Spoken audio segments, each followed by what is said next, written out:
you ready for the apocalypse?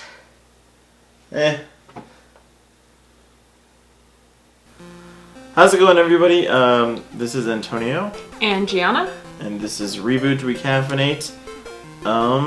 Yeah, a lot of big games this week. Happy Fallout release week. I know. Happy Fallout release. Happy apocalypse. Happy apocalypse. So I guess before we jump into, our theme of this week, which is obviously going to be apocalypse themed. Really? I thought it was food related. Why else would I get all this stuff? What games have you been playing this week, Gianna? Sorry. What haven't I been playing? So I am doing a charity event called Extra Life. I'm sure people have seen it if you follow us at all. Essentially, it is a charity event to raise money for the Miracle Children's Network across the nation. The big event was November 7th, but it goes throughout the month. So for once a day, for 1 hour, every single day for the rest of November, I'm going to be playing a video game and live streaming it. And you can donate on my page, and if you do so, then all proceeds go directly to the UNM Children's Hospital. So it's a pretty good cause. And because of that, I've been playing basically a different game every single day since last Saturday. And it's kind of been going from there. So I've been playing Undertale, I played Broken Age yesterday. I also played Kingdom Hearts last week. I'll probably play that sometime in this month as well. And then I just finished playing Fallout 3. So in honor of Fallout Apocalypse Week. Awesome. We know what Fallout is, so can you tell me a bit about what is Broken Age? Oh yeah, Broken Age is weird. That's the best way I can describe it. I mean, it's basically you play two different narratives between one protagonist and another, and both of these worlds at first kind of start off okay, this is an interesting but weird world, but there's something slightly off. So I mean, you start off the game if you play as the female narrative, it's like this big day and everybody's celebrating, get to eat cake and it's awesome, but then you find out that the celebration is that you're going to be sacrificed to Mog Chothra. The other one, you are a space captain, Captain Shay, and you're off on a space adventure and it's exciting. And then you find out that you're basically kind of a prisoner and you're stuck in these fake mission-like things and treated as a child, and you honestly are stuck in your spaceship.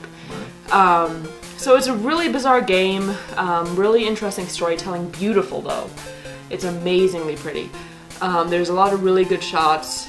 And I don't know, like I'm about halfway through it. I just hit like this humongous, I guess, mind-blowing spoiler plot twist thing. So I'm excited to play more. Awesome. I've been playing another, a similar story-heavy game in a world post-humans and cars are dominating and they play soccer. It's called the Rocket League. That's a really crazy game, in depth. Oh man. Yeah, that storyline, though, that dialogue though. So for those who don't know, this is a multiplayer only PlayStation and PC game where you play as rocket cars basically, and you're trying to get a ball and a goal. It's basically 3v3, 4v4 soccer that we all used to play when we were like 5 years old, and it is just as clunky and awkward. But so much fun. I can't stop playing it. It's probably going to be one of my favorite games this year. It came out, I believe it was like June or July. Recently. Yeah, and it's just so good. It's just so good. Yeah, I will say that Undertale's been pretty fun too. It's weird. And is that a PC only game? Or? Yeah, it's a PC only game. You can download it on Steam. It's really creepy and like guilt. What is it about? It's about a kid who falls into this world that is essentially a world of monsters. And this one monster dog cow thing takes you under her wing and, you know, basically adopts you. And you're kind of trying to get back home, kind of not. It's really weird. And, I mean, the interesting element of this is that the game itself, you could actually go through it without killing anybody, more or less. That's interesting. So instead of, say, just you run into an enemy, you just straight attack them, you can choose to talk to them, flirt with them. You can compliment them, you can console them, you can pick on them if you want, but also you can choose to spare them, so show them mercy, you can flee. So, and because of that, it's actually interesting on how your decisions impact the game and how other monsters react to you, and it's really weird. So also just further testament to how I think this entire Extra Life thing is about apparently just making me really sad and guilty. Like first I play Undertale, then I played Broken Age, and now I played Fallout, and so it's... And tomorrow you're gonna play The Last of Us. Yeah. And then the next day you're gonna play something else that's sad. Something else that's sad. What's another sad game? Yoshi's Story. That is a sad game if you die. Yeah. But yeah, so it's interesting. And I highly recommend Undertale though. It's really fun. But yeah. Yeah.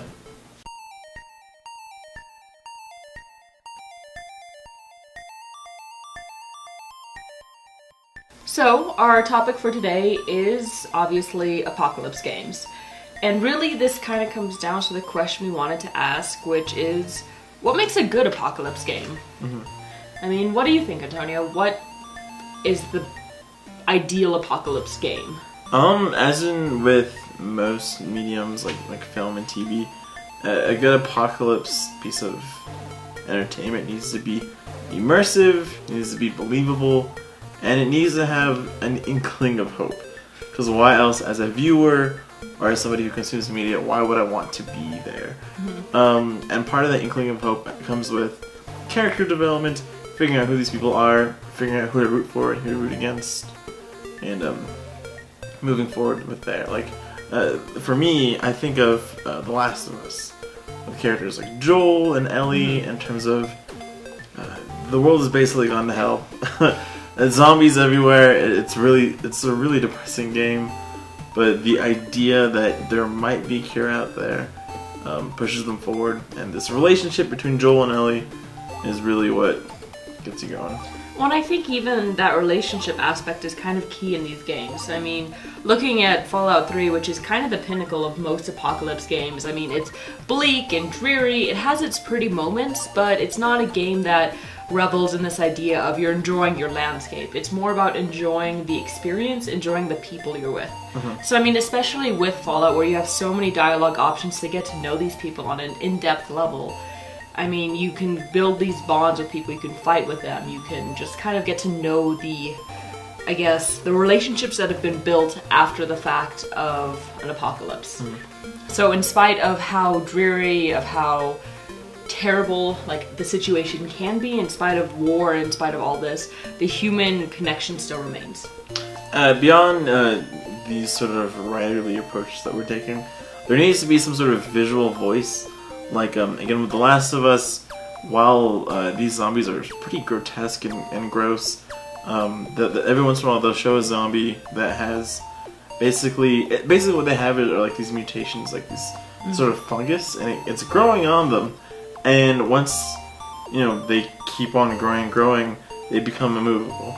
Mm-hmm. They'll become zombies who are, like, ingrained in the wall, and there'll be, like, fungus growing out and flowers growing out of that, and it's weirdly grotesque and beautiful in, like, this weird, gross way.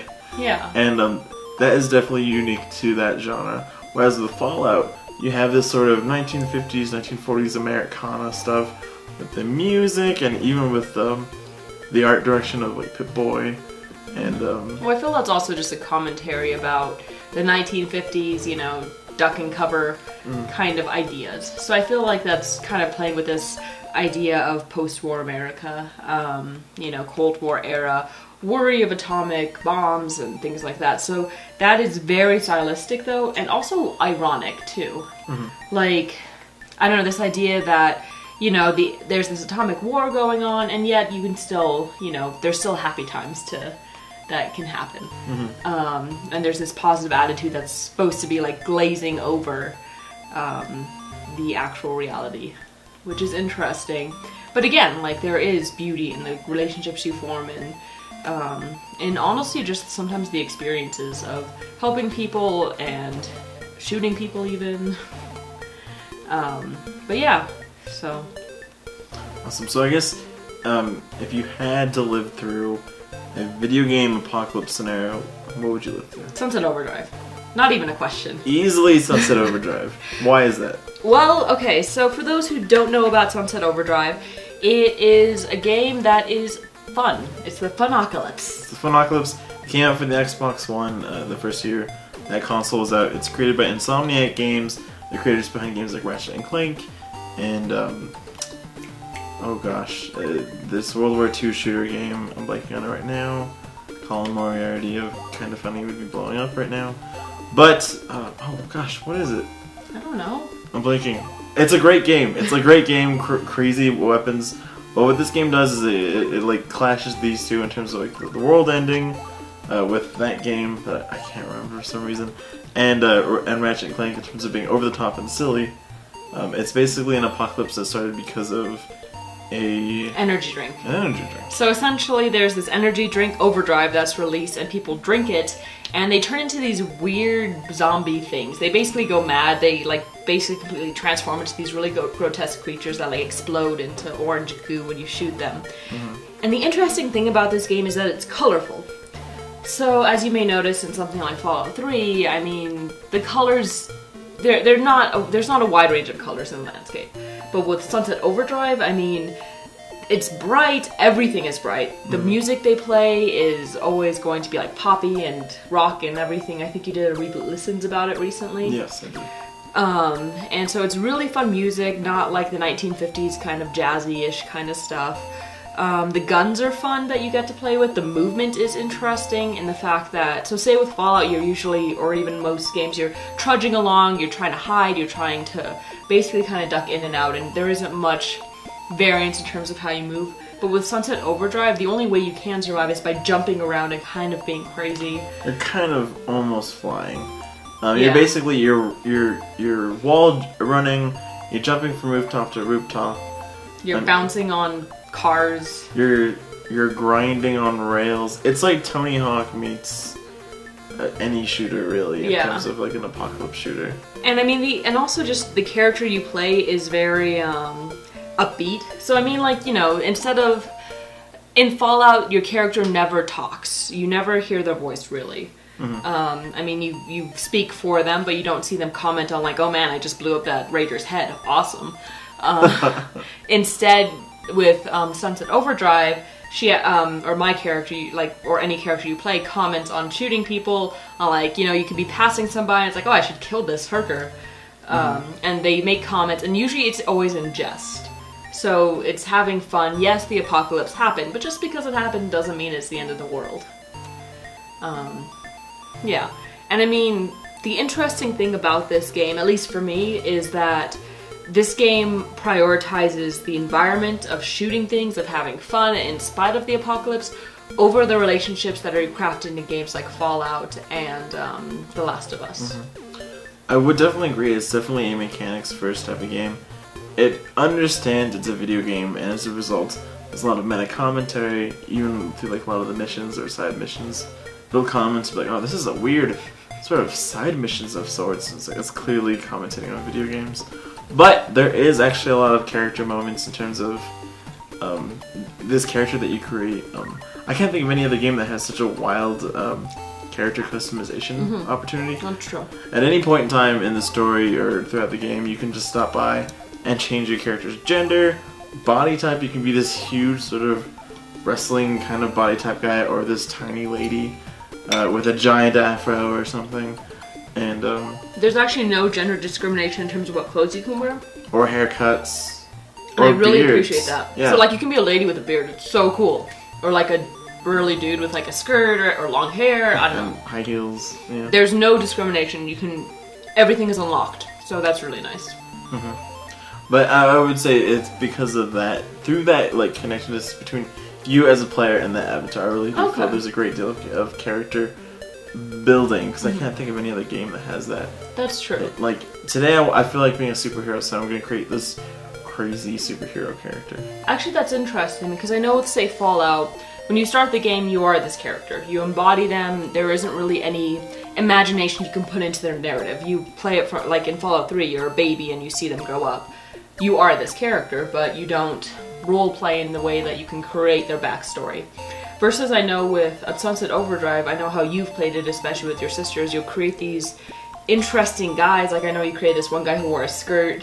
Oh yeah. And it was like a superhero, and I don't know, it was some crazy narrative, right? Yeah, like this backstory, and growing up, he got sort of like made fun of or whatever. But when the apocalypse came, he became the superhero, and people were rallying behind him. And so yeah, it's interesting because even though you don't get to have many options in the games in terms of like dialogue options or anything like that, you can utterly choose who your character is, how you defeat zombies, really. And I mean, as part of this, it's hard not to kind of have this own backstory according to your character of wanting them to be a certain way and dressing them up. Like my character has like this badass, awesome lady who has a bandana across her face and like has a hood, and she's all just cool and awesome, and she has a haircut like me. So, what? So yeah. Yeah. But that would definitely be the apocalypse scenario, because it's such a glass half full statement on the end of the world of like, seize what is left and go for it. And I love that message. Don't get me wrong, the Fallout series is a great series.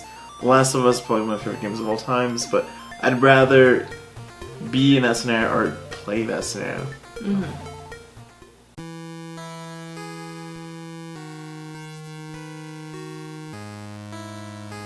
Awesome. Well, thanks again, guys, for stopping by. It's been another episode of Reboot Recaffeinate. We've been busy. Normally we put these up on a Monday, but I think now it's supposed to be Tuesday, and this is coming out on like a Wednesday. Sorry, it's been a weird year thing. We're busy. Yeah, so we'll try to put these out as much as we can. Generally once a week is what we're shooting for, but you know, we might air here and there. At the very least, there's always a new story every day on therebootgamers.com, where you can find normally a reboot rundown where we look at the past day's big news in terms of video game news. Once a week we still have a Reboot Listens where Michael Warren writes a piece on some sort of music and video game. Yeah. It's always interesting. I'll be continuing my conservation of video game series, so if you want to read about the issue and the pretty vital and huge problem of preserving video games for museums and just for the future, then check out that. Also, keep up with Gianna. Yeah. For the rest of this month, she'll be doing Twitch live streams. We will be posting on our Facebook and our Twitter. And our Tumblr. Usually 15-30 minutes in advance. Hey, we're going to be playing this. Tune in. Yeah, and I mean, also again, that's all for charity. So I mean, sorry to continue to pitch this, but if you go to my profile, which is available on the Reboot Gamers website, then you can actually donate to this great cause, which all proceeds go directly to this UNM Children's Hospital, so it helps children who are sick. And if you donate, then you can tell me what I need to play. So anybody who donates can basically send a suggestion in there's a comment box in it, and you can say, why don't you try out The Last of Us or something like that, and I'll go in and take it. My schedule of what I'll be playing every day is online as well, so check that out. It's on a Google Doc. But yeah, so there's a lot of good stuff coming this week and for the rest of the month. We might or might not have some interesting stuff coming from the Reboot Gamers, some reunions to be had. Oof. More sad Navi meowing in the background. Underneath the table. But yeah, so follow us on Facebook, Twitter, Tumblr, YouTube, iTunes. Yeah. Yeah. Or SoundCloud. We have a pretty wide range of mediums to get in contact with us and to keep up. So yeah, have a great day, everybody. Until next time. See you later. What's that? Stay caffeinated? Stay caffeinated. Stay caffeinated. Yeah. Cool. Apparently we need to stay caffeinated. Oh gosh.